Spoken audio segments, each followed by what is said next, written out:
ये जो लड़की अभी बाहर गई है, ये रंजीते की औरत है ना? अपने घरवाले का पता पूछने आई थी हुकुम। वो यही समझती है कि रंजीता अब तक जेल में। आपने उसे बताया तो नहीं कि रंजीता जेल से भागकर बागी हो गया है? नहीं हुकुम, मैं क्यों बताऊंगा? ना तो मुझे उस जंगली जानवर से हमदर्दी है और ना उसके घरवालों से। आप उसे जंगली जानवर कहते? लेकिन हमने तो सुना है कि वो बहुत पढ़ा लिखा और सुलझा हुआ इंसान है। मगर बड़ा सर फिरा है हुकुम। एक बार तो उसने बड़े ठाकुर पर हाथ उठा दिया था, जबकि उसकी सुमित्रा जी, मेरा मतलब है जबकि उसकी मेम साहब से इतनी दोस्ती थी। दोस्ती? गलत मत समझिए हुकुम, आप जानिए, कमबख्त दूसरा शब्द जुबान पर आता ही नहीं। मेरा मतलब है दोनों को एक दूसरे का साथ बहुत पसंद था। छुटपन से एक साथ पढ़े, एक साथ खेले, और फिर दोनों को किताबों में बहुत दिलचस्पी थी। आप जानिए, एक ही लाइब्रेरी है फतेहपुर में, और फिर वहां तो मिलना जुलना रहता ही था।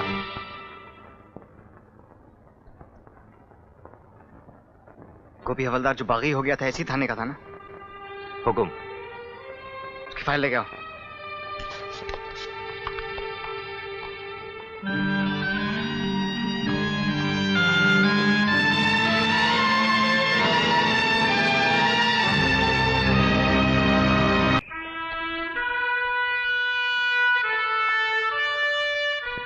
जी, अरे मास्टर जी, नमस्कार गोपी दादा। नमस्ते। मैं दिल खुश हो गया, कोई शक? कहो जाब, अच्छे तो हो? मैं तो अच्छा हूँ मास्टर जी, आप सुनाओ, जख्म भर गया? हाँ जाब, शरीर का जख्म तो भर गया, पर आत्मा का जख्म बाकी है। मैं समझता हूँ मास्टर जी, आपके बारे में सब कुछ सुन चुका हूँ, और गोपी दादा के बारे में भी, लेकिन ये नहीं जानता था कि आप दोनों साथ हैं। हर जख्मी एक ही अस्पताल में भर्ती होता है जावर। कोई शक? गोपी दादा, आपके बेटे के बारे में सुना। उन्हीं बलवान होती है जावर, मगर वो हत्यारे एक बार मेरे हाथ में आ गए ना, तो उनका थैंक यू। दादा, मैं एक छोटा सा सिपाही हूँ, पर कभी भी मेरी मदद की जरूरत दादा पड़े। को बंदूकें चाहिए जावर।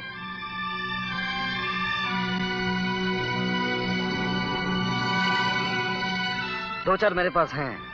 मगर जावर, कोई शक? बंदूकों की कीमत चुकाने के लिए हमारे पास कुछ नहीं है। अरे इससे अच्छा तो गाली दे लेते, मुंह पे जूता मार लेते मास्टर जी। कीमत की बात करते वो भी जावर से। अरे जावर दोस्त है मास्टर जी, सौदागर नहीं। कोई शक?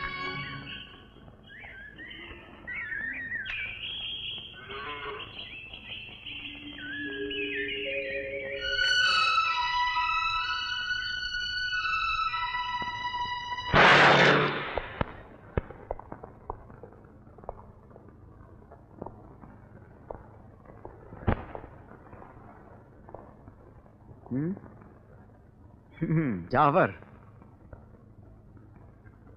हमें ये जान के बहुत खुशी हुई कि तुम फौजी हो।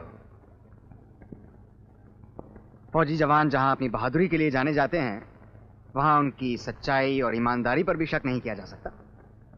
कोई शक? तो इतना बता दो कि कल तुम्हारे पास मेहमान कौन आया था? कल? कल तो मैं बिल्कुल अकेला था। अकेला आदमी 4-4 कदमों के निशान बना सकता है? ये तो हम पहली बार सुन रहे हैं। बंदूकें कितनी हैं तुम्हारे पास? सिर्फ एक, और उसका लाइसेंस भी मेरे पास है। कल तक कितनी थी? सिर्फ एक ही थी। कोई शक? सिर्फ शक ही नहीं, यकीन है। रंजीता और गोपी क्या करने आए थे तुम्हारे पास? क्या नाम बताया आपने? बनने की कोशिश मत करो जावर।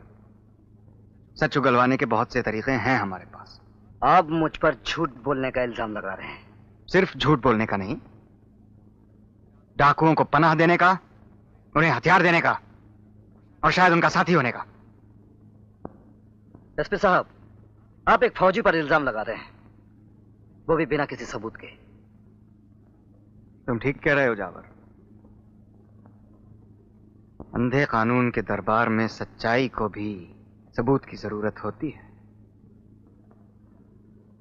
ठीक है, आज तुम जा सकते हो, लेकिन याद रखो, जिस दिन मुझे सबूत मिल गया उस दिन तुम्हारा ये कोई शक न रह जाएगा। कोई शक? कोई शक करके निकल ही गया साला। मैं तो आपको लाइब्रेरी तक में ढूंढा है। लाइब्रेरी क्यों? क्योंकि गांव वालों से सुना था कि जब आप कहीं भी ना मिलें तो लाइब्रेरी में मिल सकती हैं। सचमुच लाइब्रेरी मुझे बहुत पसंद है।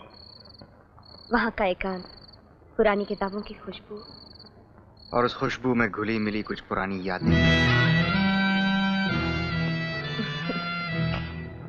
पुलिस वाले ही रहेंगे, कभी सीधी बात नहीं करेंगे।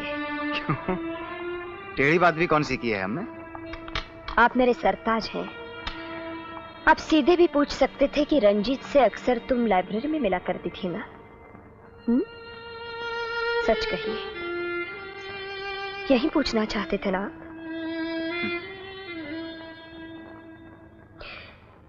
जी हाँ, रंजीत को किताबें पसंद थी और मुझे भी।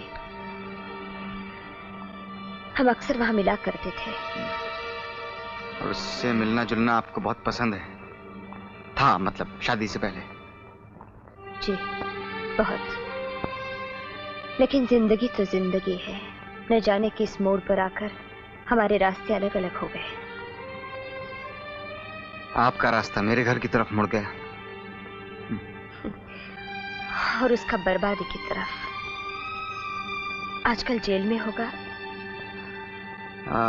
जी नहीं,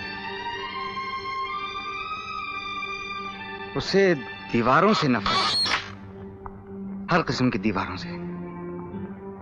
वो जेल तोड़कर भाग गया है। ये तो उसने बहुत बुरा किया।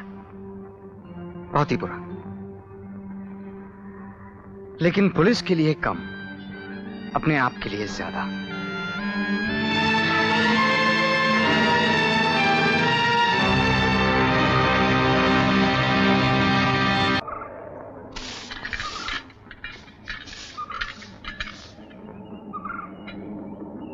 मुराद, तुम कैसी हो?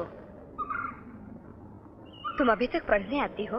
नहीं, जो एक बार पढ़ लिया हो उतना ही याद रह जाए तो काफी है। तो फिर तुम यहाँ? स्कूल का काम करती हूँ, झाड़ू लगाती हूँ, पानी भरती हूँ, टेम टेम पे घंटी बजाती हूँ। अरे अरे अरे अरे, ऐसी रोटी नहीं बेटा। मुराद, ये बच्चा हमारा है, बड़ा प्यारा है। और तुम इसे नंगे फर्श पर छोड़कर चली गई? भूल हो गई। इसका मखमल का गदेला और रेशम का तकिया घर भूल आई हूँ। इतने छोटे से बच्चे को लाई है क्यों? आज इसकी नौकरानी छुट्टी पर है, इसलिए।